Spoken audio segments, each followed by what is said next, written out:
not wanting to see what was happening and wanting to just believe what the company was saying, that, you know, they're just doing these things. We're just waiting for the Bitcoin to go up, blah, blah, whatever the thing. That's what I wanted to not believe that this was all crashing and everything that I had put on the line for this was going to come crumbling down.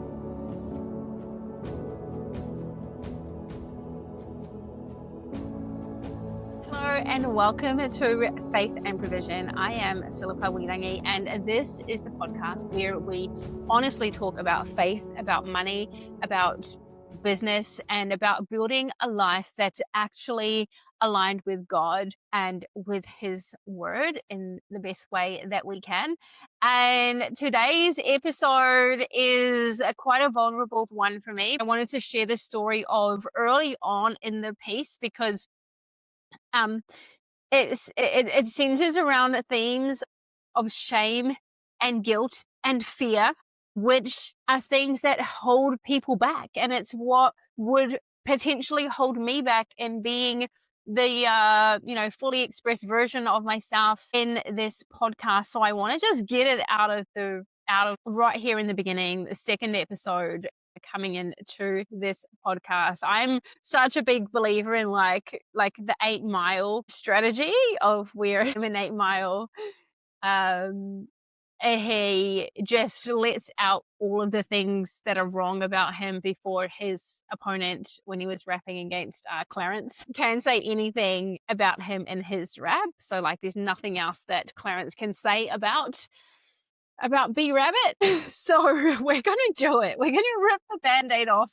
And I do a lot of this. I do a lot of airing my own vulnerabilities and things about me, because I don't like the feeling of guilt sitting in my body, and I would rather just talk about it. Okay. So I've got some notes here. I've got an outline of what I want to talk about today. So if you see me looking down, like I'm looking at my notes, because I would just want to make sure that I don't waffle on, because it's easy for me to do that. Okay. And so I'm not going to cry. I promise this isn't going to be a podcast where I have like tears coming down every single episode. Even though the first episode that I did, I think I cried a little bit, just like some tears came down, but I was definitely crying before I recorded. But I haven't been crying today. It's been a good day today. I haven't cried yet. Maybe on this episode will be the first time that I cried today. But yeah, that's just what you're going to get here. That's just what you're going to get with me. I really, really feel things. And even though I'm a strong woman, I'm also very emotional as well. So, okay. I'm going to talk about a season in my business where I lost everything, where everything just crumbled and I had literally nothing left in business. And I'm gonna talk about some things, and I'm gonna talk about what happened after, what happened during, and then what happened after, what shame did to me and what God did with it. And this is a conversation that I think will relate to so many women in different ways. Probably maybe not the exact same story, or maybe it is. Maybe it is the same. First of all, what I want to do is I want to read something from the Bible, from Genesis chapter 3, verse 6. And it says, I'm reading from the New King James Version. So when the woman saw that the tree was good for food, that it was pleasant to the eyes, and a tree desirable to make one wise, she took of its fruit and ate. She also gave to her husband with her, and he ate. We've all heard this story, right? Most of us have heard it our whole lives. The story of Eve eating the fruit. She disobeyed God. Everything fell apart. Like we know the story. But what I want to sit with is something I think we've been telling it wrong. Maybe not wrong, but we haven't been telling the full story, right? We've been telling it incomplete. And the way we tell Eve's story, it really does matter, because how we understand her failure determines how we understand our own. And so what I want to notice is that the scripture doesn't say that Eve was foolish, okay? It doesn't say that she was careless. It doesn't say that she was morally weak or spiritually immature or any of the things that like the shorthand version of this implies. What it tells us is that she looked at the tree and she saw it was good for food, that it was pleasant to the eyes, that it was desirable to make one wise. Like, that all sounds really good. She wasn't impulsive. She wasn't being impulsive. There was a whole process and a whole reasoning happening. She evaluated it, right? She looked at the tree and she saw. It's like she saw the tree. She saw it was desirable for fruit, that it was desirable to make one wise. She saw that it was pleasant to the eyes. So she built a case with this, and the case felt sound. And I think anyone building that same case now would see the same thing and see, oh, okay, cool. I'm gonna eat the fruit. The fruit made sense to her in that moment. I think we really need to sit with this for a bit, because it means that the enemy doesn't need you to be reckless or impulsive or particularly vulnerable in an obvious way. He just needs to make the wrong thing look right for long enough. And the enemy knew what he was doing. He was cunning. He was more cunning than Eve. He was more creative in his wording than Eve. He was able to gently and subtly reframe the eating of the fruit so that to her it was so appealing. And she thought, oh, of course I'll eat it. Like, why wouldn't I?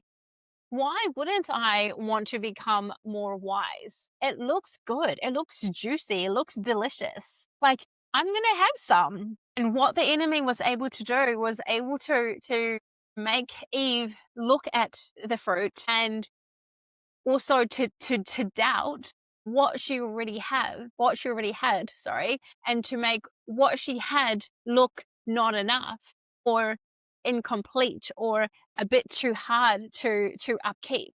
Like, there was some kind of ceiling on her life that God never told her about. And then she listened, right? She listened and she did it, because the offer that the enemy gave her, that the serpent gave her, it didn't sound bad. It sounded like more of what she already had. So there's also another line in here that I want to really, really look at. And that line is, she also gave to her husband with her, and he ate, right? Eve wasn't trying to deceive her husband. Again, she saw that the tree was desirable, the fruit was desirable, it was desirable to make one wise, it was pleasant to the eyes, it looked good. And so she wanted to share that. And that's just what you do. When you find something good, you want to share it with other people, because that's just what you do. You bring the people you love along for the ride toward what seems like something that is good for them too. So the strategy behind the giving was generosity. She felt like she was being generous, and it came from the same place that all good things come from, which is sharing. And yet, right? And yet, this is what I want you to understand about Eve before we move on and before I tell you my story. What followed wasn't just like consequence in the most simple sense of the word, was a complete undoing, unraveling of the life that she had known.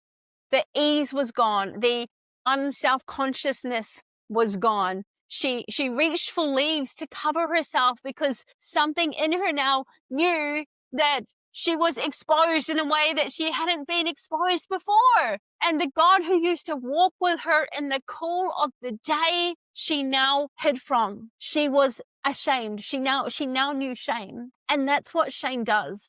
It doesn't just make you feel bad about a choice you made. It creates distance where there used to be intimacy. It moves into the space where your creativity lived, and your confidence lived, and your sense of calling lived, and it just sits there, right? Heavy and quiet, and the walk back from that place is longer than anyone tells you it's going to be. And I know this because I took that walk. I took the walk, and it's not a great one. It is definitely feels like a walk of shame when you are trying to come back. In 2 Corinthians chapter 11, verse 3, it says, "But I fear lest somehow, as the serpent deceived Eve by his craftiness, so your minds may be corrupted from the simplicity that is in Christ." Eve's story isn't just a story of one woman in a garden a long time ago at the beginning of time, right?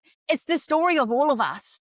every generation and every season, because we all have that place in us that can be reached if the right thing shows up at the right moment and frames itself the right way. That happened for me. That came for me at the endish of 2020. And I want to give you some context around that, right? So before this season, I was already building a business. I'd already built a successful multi-six-figure a year business. I had like hundreds in my team, in my high-ticket affiliate marketing team within Magic already. I was a leader in the community. I was kind of forming things and shaping things and building things. I had my own IP and my own frameworks. I had women coming to me, like my inbox was always full of women wanting to get started with me, wanting to build something, wanting to create freedom for their own lives. I'd built momentum that I'd worked really hard for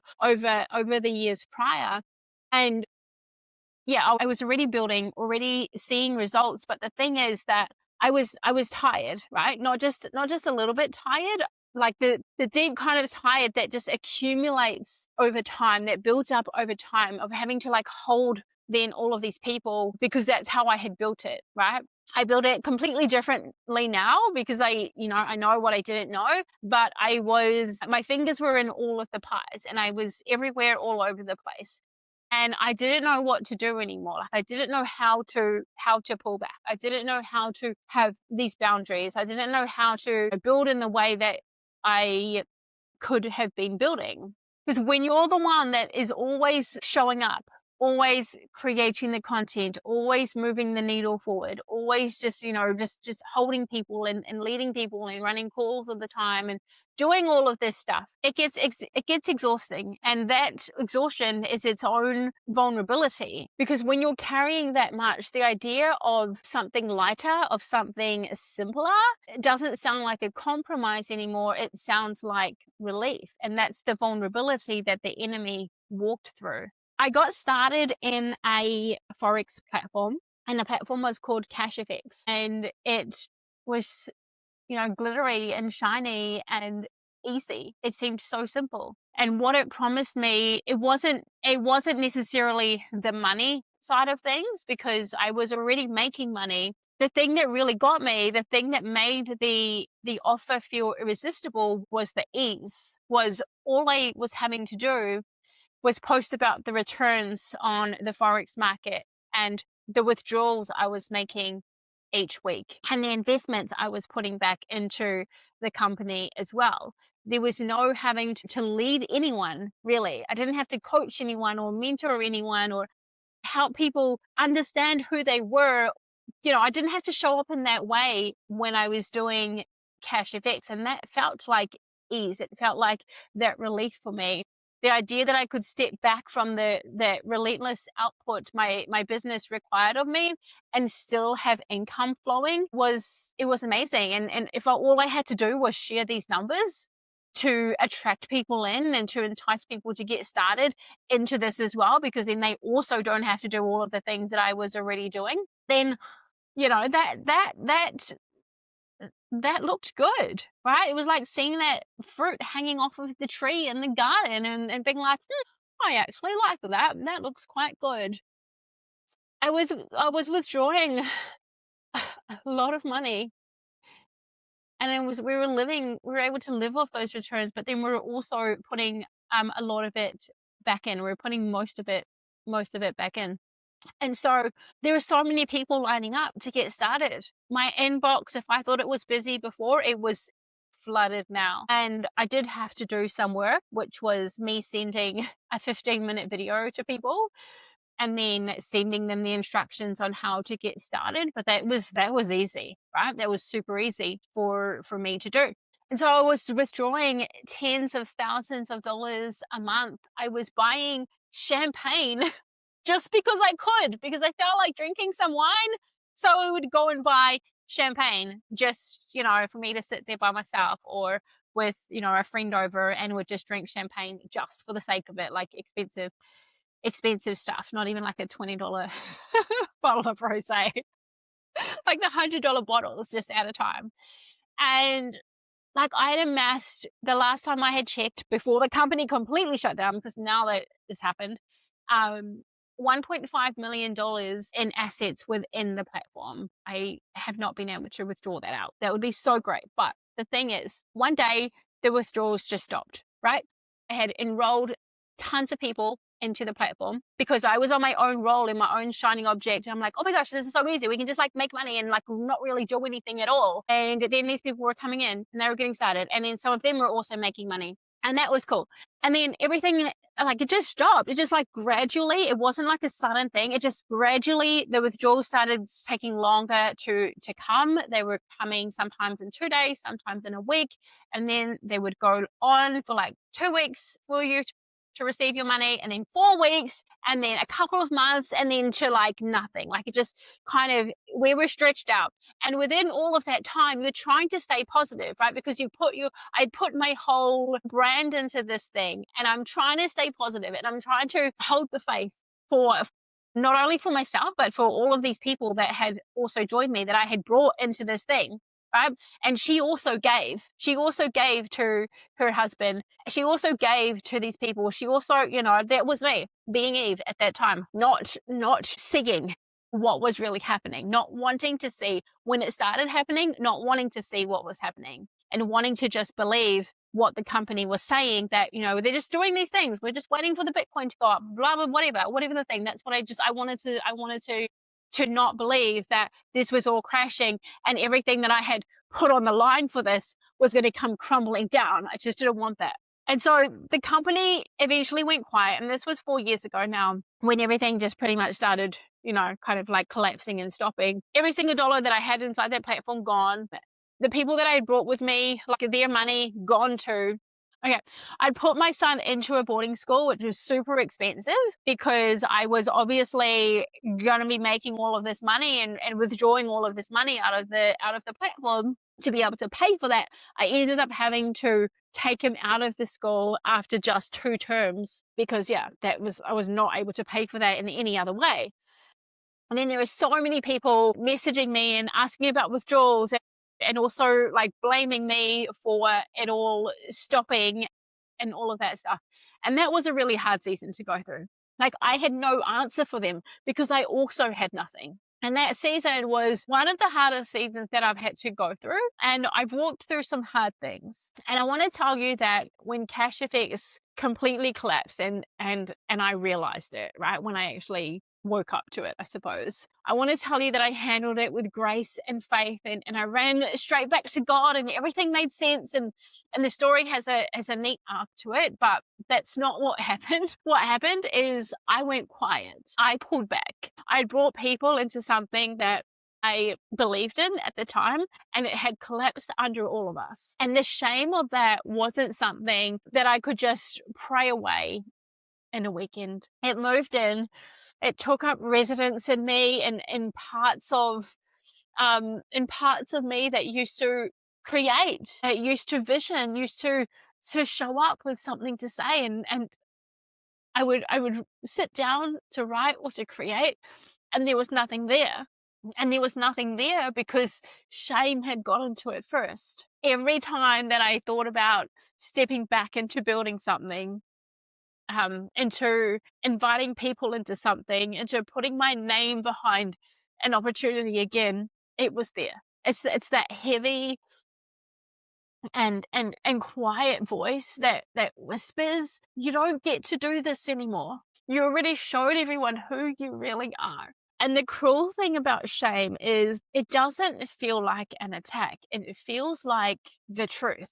I wasn't sitting there thinking the enemy is lying to me. I was sitting there thinking, like, I deserve this. This smallness is appropriate given what happened. Like, I get to be small now. Staying quiet is the least I owe people that I had brought in with me. So 4 years, that's how long I carried it while trying to rebuild a business at the same time, while trying to show up while trying to create, while trying to believe that women would trust me again. And the shame didn't just stop me from speaking. It drained that creative energy that building requires. You can't build from that place. And I think there are women who are listening to this right now who understand exactly what I'm describing, not necessarily the CashFX story, maybe, but the shame piece, the way that it sits in the space where your boldness used to be, the way that it makes showing up feel like audacity rather than calling, the way you feel small and quiet and careful in a way that has nothing to do with humility and everything to do with fear.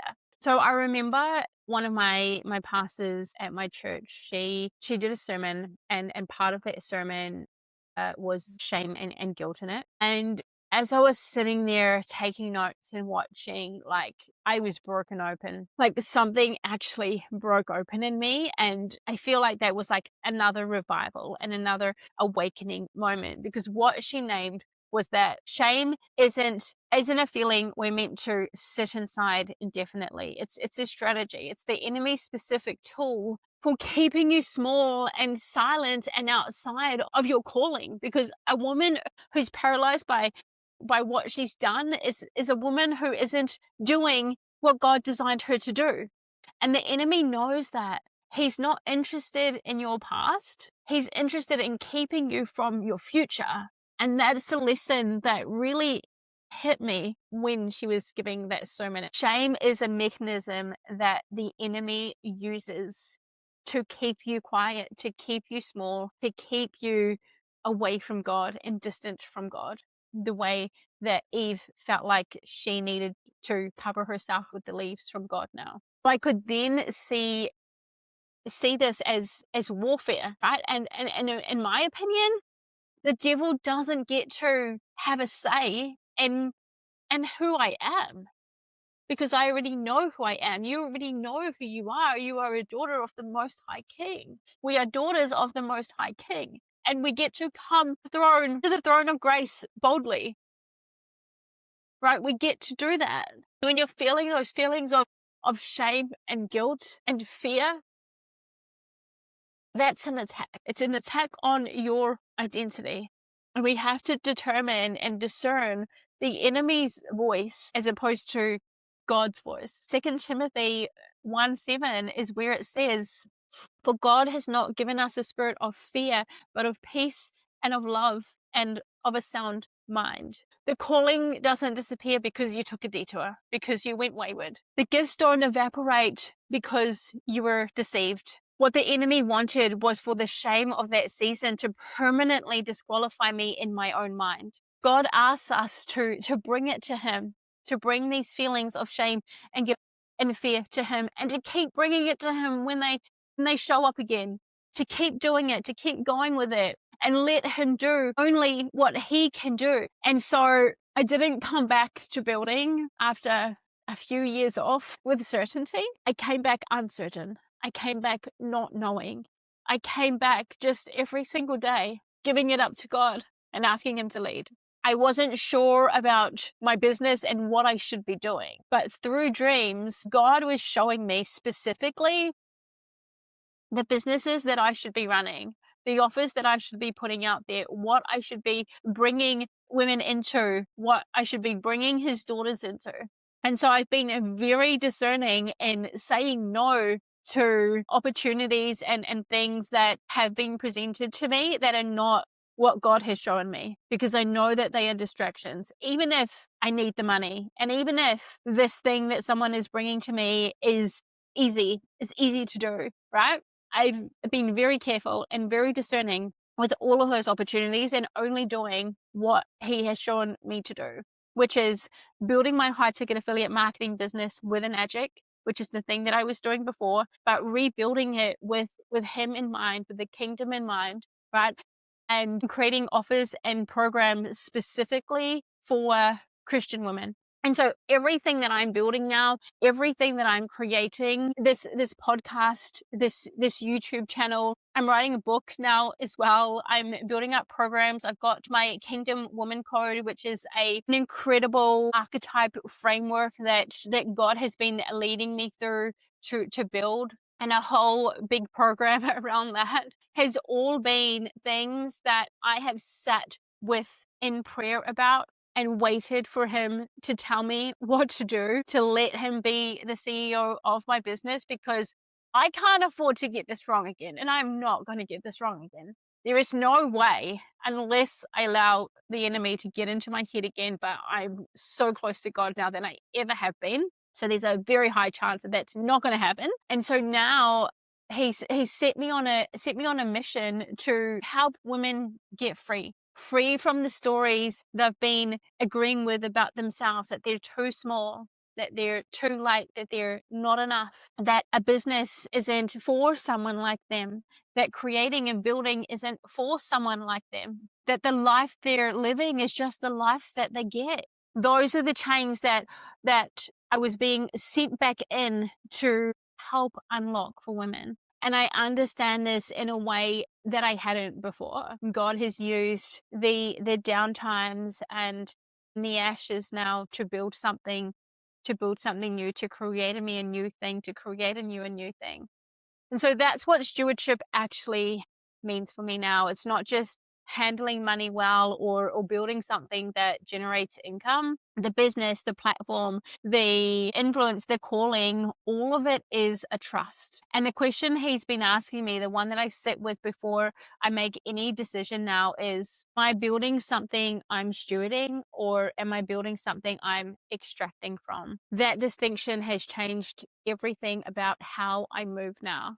And so I'm sharing all of this with you today in this video, in this podcast episode, because I know there are women listening who have their own version of this story. Maybe shame has been the thing standing between you and stepping back into your calling. Maybe you've been telling yourself you don't get to anymore. That is not the voice of God. That is the enemy. And his strategy has always been the same: keep her small, keep her quiet, keep her frozen. Because a woman walking in her calling is a dangerous thing to the kingdom of Satan.